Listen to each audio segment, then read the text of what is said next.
So this is how you set up your TP router. First thing you'll need is your power cable. You'll connect this into the mains power.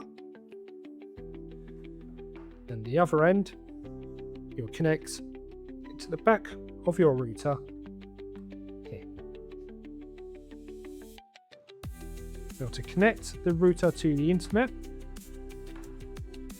you'll need this cable here. One end will connect into this grey slot. The other end will connect into your telephone socket, depending on which socket you have. If you have one of these sockets with 2 slots, it will connect to this slot here, and that is all set up. However, if you have only a single slot, you will need a filter. One end you'll connect the grey cable into, and then this end will connect into the socket, and now that is all set up and ready to go.